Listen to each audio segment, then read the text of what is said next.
London, 1971. The city breathed smoke and suspicion. Rain slicked the cobblestones of Baker Street as red buses rolled past shuttered shops. Beneath the surface of ordinary life, something stirred, calculated, quiet, and dangerous. In a modest cafe near Regent's Park, a man stirred his tea counterclockwise. Tony Gavin. Not his real name, of course. He watched the world with the stillness of someone who had already rehearsed the chaos to come. Thin frame, gray coat, eyes like dull steel. Tony was no ordinary thief. He believed in systems, blueprints, physics, silence. He lit a cigarette with surgical precision. He'd been watching the Lloyds Bank on Baker Street for weeks. A corner building, flat-roofed and unremarkable, with a vault rumored to be beneath street level. But what mattered wasn't what people saw. It was what they didn't. During recent renovations, Tony noticed something peculiar. The building lacked seismic alarms. An oversight, a crack in the armor. He leaned back as two men entered the cafe. One wore a wool cap and reeked of engine oil. Dave, the tunneler, ex-miner, eyes permanently squinting like he was still underground.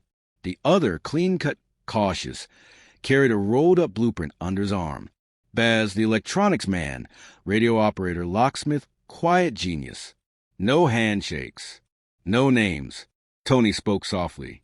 We'll need a base. Somewhere close. Dave nodded. There's a leather goods shop for lease. 2 doors down from a bank. Vacant. We dig from there. Baz unrolled the blueprint. 40 feet. Clay soil, no piping. If we work nights, no one will hear a thing.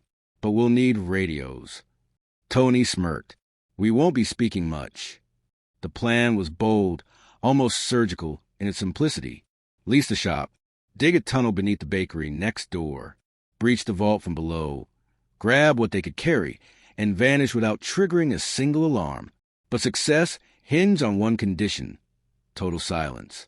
Across the city, in a cluttered attic filled with dials and wires, Robert Rowlands, an amateur radio enthusiast, adjusted his receiver. Crackle.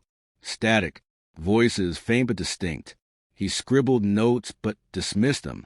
Probably kids. Or a prank. Back on Baker Street, Tony stepped outside. The rain had stopped. Clouds hung low, hiding the city's watchful eyes. He glanced once at the bank and walked on, fading into the crowd like smoke into the night. The game had begun. What no one knew, what even his crew hadn't fully grasped, was that this wasn't just about money. Tony wasn't after a quick score. He was after a legacy, a mark on the city's underbelly that would never wash away. And so, with each passing night, as London slept above, the ground below stirred to life. Shovel by shovel, inch by inch, secret by secret. By the time the city noticed, it would be far too late. The shop front was forgettable. Cracked windows, faded signage, shelves gathering dust. Lou Sack, a failing leather goods business, had changed hands without fanfare. To most, it was just another dying trade. But by night, it became a portal to something darker. Inside, beneath torn rugs and a newly built false floor, Tony's crew dug into the earth like men chasing salvation. The tunnel would be their artery, narrow, silent, alive with risk. Clay soil gave way easily, but London's ground was unpredictable. It held secrets, roots, forgotten cables. Every inch forward was a gamble. Dave led the descent. Face smudged with soil, he moved like he belonged underground. Slow and steady, he warned, muffled by the dust mask. No sharp movements. No collapses. Behind him, Baz set up a series of makeshift supports, wooden braces every 6 feet. He adjusted a small transmitter linked to a private band. Emergency channel only, he reminded Tony. No chatter unless it's life or death. Tony nodded, flashlight beam cutting through the dark. He wasn't a man of sentiment, but he admired this moment. The raw precision, the transformation of thought into action. He carried no tools, only watched, calculated, anticipated. 3 nights passed before they reached the vault's underbelly. The air had grown colder, more metallic. Above them, mere feet of concrete and steel protected over 200 safety deposit boxes. Each one a story, a secret, a life condensed into valuables. They stopped digging just shy of the surface. Baz examined the bank's floor plan again. "We go up from here," he whispered, "right beneath the thickest part of the vault. If we breach it wrong, we'll collapse the whole thing." Tony listened, then made the call. "Tomorrow. We finish it tomorrow." That night, across the city, Robert Rowland sat alone in his attic, headphones on, eyes narrowing. He'd been recording strange radio traffic for days. At first, it sounded like nonsense, bursts of static, numbers, casual remarks. But tonight, something different came through. "We're almost in." Another foot. Then silence. He checked his frequency. No interference. This was real. The next evening, the crew returned, tools wrapped in cloth, boots padded with rubber. Every sound felt dangerous. Dave placed a hydraulic jack beneath the concrete slab and began the slow lift. With a hiss and a groan, the vault floor gave way. One by one, they entered. No alarms, no guards, just rows of steel boxes waiting to be pried open. They worked in silence. Jewels, cash, bearer bonds, a handgun wrapped in silk. Then documents. Tony paused, reading just enough to realize their weight. Political, personal, royal. Baz looked over his shoulder. "We're not taking those, are we?" Tony didn't answer, just closed the lid and moved on. Up above, Rowlands made his decision. He dialed the police. But beneath Baker Street, no one knew help was coming. They had work to finish. Sunday morning arrived like any other, until it didn't. The manager of Lloyds Bank on Baker Street unlocked the front door, stepped into the still air and froze. The vault, its thick, reinforced door still shut, had been violated from beneath. A gaping hole in the concrete floor stared back at him like the mouth of an open grave. Dirt scattered across polished tiles. Steel boxes hanging open like cracked ribs. Silence. 268 safety deposit boxes emptied. The call to Scotland Yard was immediate. Investigators arrived, speechless. No signs of forced entry above. No tripped alarms. Just a tunnel, 40 feet long, reinforced with wooden beams and terminating in darkness. Chief Inspector Martin Blackwood stood at the mouth of the shaft, arms crossed. "This wasn't amateur," he muttered. "This was architectural." The press pounced. The Sunday Times called it the heist of the century. The Daily Mail dubbed them the sewer rats. But just as the headlines reached a fever pitch, something strange happened. A D-notice was issued. Suddenly, details vanished from the front pages. The media was ordered, quietly, officially, to cease reporting. No further photographs. No follow-ups. The public was left with questions. What had they taken? Why the silence? Back in the attic, Robert Rowlands handed over his tapes to authorities. He'd recorded hours of radio chatter, time transmissions, coded phrases, even whispered arguments. Yet, even with the audio, no faces, no names, no fingerprints emerged. The trail was as cold as the tunnel floor. Tony Gavin, now living under another alias, had already dismantled the leather shop's interior. Shelves removed, floorboards burned, any tool with a serial number dumped in the Thames. He wasn't just escaping the law. He was erasing his existence. But paranoia breeds faster than loyalty.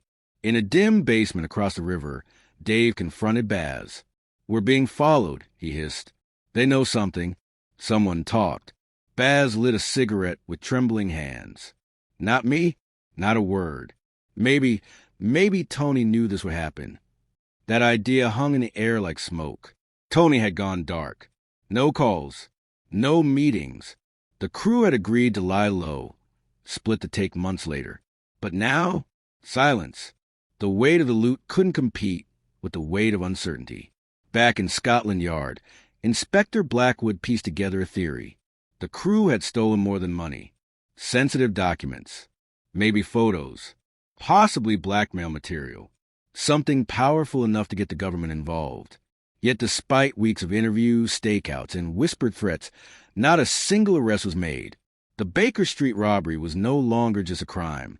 It had become something untouchable. By the time the final tunnel brace was removed and the shop above re-rented, the crew had dissolved like mist. And in their absence, only questions remained. Years passed, but the tunnel beneath Baker Street never truly closed. The vault was repaired. The bank replaced its carpets. The shop 2 doors down reopened, this time as a bakery, ironically. Customers queued for croissants, unaware they stood on the edge of one of Britain's most baffling crimes. Yet the story never died. Whispers grew where facts failed. Some claimed the robbers had stumbled upon government blackmail files. Others insisted they'd been allowed to rob the vault, so long as they handed over one specific box. Names circulated. One whispered linked to the royal family, another to an MI5 mole. None proven. All denied. Still, the absence of arrest spoke louder than any confession. Tony Gavin, if that was ever his name, was never seen again. Baz turned up years later in Morocco, sunburned and silent, running a hardware store under an alias. When asked about the heist, he smiled but said nothing. Dave, the tunneler, supposedly drank himself to death in a Brighton bedsit. His last words, according to a neighbor, wasn't just about the money. And then there was a diary. In 1983, an anonymous document surfaced in a storage locker auction off in Kent. No name, just pages of neatly scrawled reflections. One entry read, "We dug in silence, but someone was already listening. We were being watched. Protected? Controlled? Can't say. Only thing I know is we weren't the only ones in that tunnel." The diary disappeared shortly after, bought in cash by a man in a gray suit. Inspector Blackwood, retired and gray himself, was once asked in a radio interview whether he believed the case would ever be solved. He paused before answering. "No," he said, "because I don't think they wanted it solved. Not really. What began as a robbery had morphed into myth. Novels were written. A film greenlit, but quietly canceled mid-production. A podcast episode that aired for one day before being scrubbed from streaming platforms. No official explanation. But some stories don't want to be told. They prefer the shadows. Today, if you walk down Baker Street at night, you might miss the signs. The way the paving stones dip slightly near the old bank, or how pigeons avoid a particular patch of roof.